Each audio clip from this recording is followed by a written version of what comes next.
NGC में एक apprenticeship के लिए वैकेंसी निकाली गई है। इनमें इसने नॉर्थ वेस्ट सेक्टर में बहुत ही सेंटर है, जिसमें हो गया देहरादून, दिल्ली, जोधपुर। उसके साथ साथ और भी है मुंबई सेक्टर में, मुंबई हो गया, गोवा हो गया, हजीरा हो गया, और ईस्टर्न सेक्टर में हो गया कैम्बे, ऐसे भदोदरा,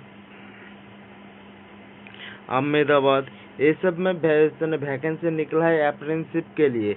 अप्रेंटिसशिप के लिए यहाँ वैकेंसी निकला है। इनमें वैकेंसी के में है तुम्हारा कौन से ट्रेड है, account executive, officer, office assistant, computer operator, duster man, electrical, electronic, mechanic, fitter, instrument mechanic, information and communication technology system management, laboratory assistant, mechanic, इसने मैकेनिक, डीजल, वेल्डर, ये सब के ट्रेड के लिए वैकेंसी निकाली गई है अप्रेंटिसशिप के लिए। उसके साथ साथ देख लेते हैं इसमें कौन से रूल फॉलो करना पड़ेगा, एजुकेशन में कितना, ये सब के बारे में हम देखेंगे। अब यहाँ आसपास में क्या दिया गया है, एज क्राइटेरिया दिया गया है। एज कितना होना चाहिए, कम से कम 18 से 24 के साल के अंदर होना चाहिए। ये कितने टाइम से लिया जाएगा, ये टाइम से लिया जाएगा 15/5/2022 से गिनती किया जाएगा, ऐसे गिनती किया जाएगा। उसके साथ साथ रिलैक्सेशन भी है। SC/ST के लिए 5 साल, OBC के लिए 3 साल रिलैक्सेशन दिया जाएगा। सरकारी में जो रिलैक्सेशन आइन है उसके हिसाब से ही इसे छूट मिलेगा। उसके साथ साथ यहाँ क्या दिया गया है, एजुकेशन क्वालिफिकेशन कितना होना चाहिए। तो हम लोग तो अकाउंट एग्जीक्यूटिव, ऑफिस असिस्टेंट ये सब नहीं देखेंगे, क्योंकि हमारा तो ये ट्रेड पड़ता ही नहीं है। हमें क्या देखना है, ITI के बारे में। जैसे डस्टरमैन होगा, डस्टरमैन क्या होगा, ITI में डस्टरमैन सिविल ट्रेड किया हुआ कि नहीं। उसके बाद फिटर में क्या होगा, फिटर में ITI पास होना चाहिए, बस इतना ही, ये सब ही होगा। उसके साथ साथ और नीचे देख लेते हैं। उसके साथ साथ ये कितना टाइम का होगा, ये टाइम का होगा तुम्हारा 12 मंथ का अप्रेंटिसशिप होगा। 12 मंथ के बाद तुम्हें निकाल दी जाएगी। 12 महीने के बाद तुम्हें निकाला दिया जाएगा यहाँ से। उसके साथ यहाँ स्टाइपेंड भी उल्लेख कर दिया गया है, यहाँ सीधी तरह दिखाया गया है। जैसे रेलवे हो गया, उसमें अप्रेंटिस की एक्चुअली अप्रेंटिस स्टाइपेंड कितना होगा वो लिखा नहीं रहता है, वो कहता है कि गवर्नमेंट रूल के हिसाब से।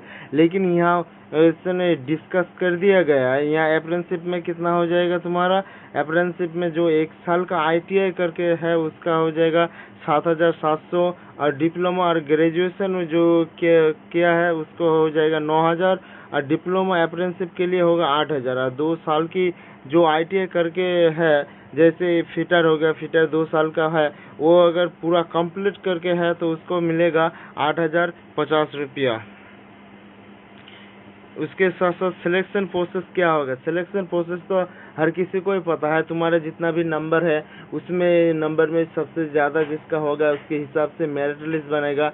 मेरिट लिस्ट की हिसाब से ही तुम्हारा कट ऑफ निकलेगा, उसके हिसाब से तुम्हारा ज्वाइनिंग भी हो जाएगी। जनरल कंडीशन क्या हो जाएगा, जनरल कंडीशन क्या कहा गया है, candidate are provided with a carefully read for advantage detailed of eligible criteria and selection modulation before submit of the application।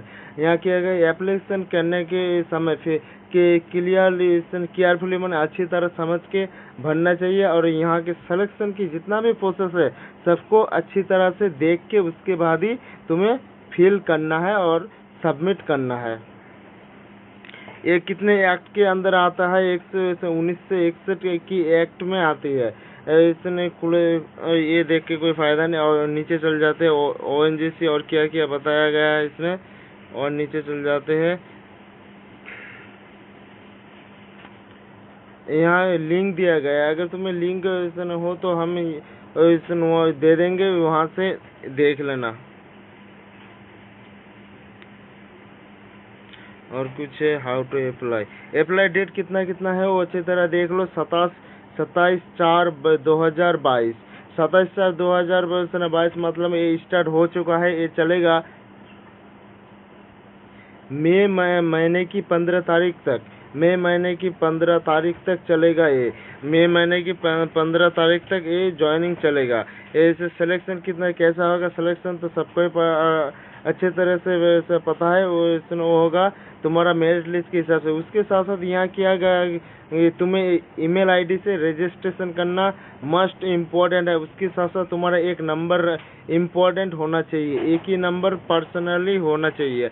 और इसके साथ यहाँ डेट भी डिक्लेयर कर दिया गया है कि तुम्हारा रिजल्ट कब डिक्लेयर होगा। यहाँ तुम्हारा उल्लेख कर दिया गया 27 तारीख से अप्लाई होगा, तब 27 से 15 तारीख तक अप्लाई होगा। उसके कुछ दिन बाद कितना होगा, 5, 6, 7 या 8 दिन बाद तुम्हारा रिजल्ट भी डिक्लेयर हो जाएगा। ये सबसे बड़ी अच्छी बात है। तो तुम्हें ज़्यादा इंतज़ार करना नहीं होगा। तो यहाँ नहीं जा सकते, वहाँ नहीं जा सकते, इसके लिए मैंने अप्लाई करके है, वहाँ जाए तो फिर मिलेगा नहीं कोई से चांस। तो इसीलिए यहाँ बहुत ही अच्छा तरीका है। जैसे रेलवे में बहुत लंबा चौड़ा टाइम लग जाता है, कम से कम 3 से 4 महीना लग जाता है ज्वाइनिंग होने में, लेकिन यहाँ तुम्हारा तो इसे 10-15 दिन, इसे 5-7-8 दिन में तुम्हारा रिजल्ट आ जाएगा। ये बहुत ही बड़ी ऐसे बात है ओएनजीसी के लिए।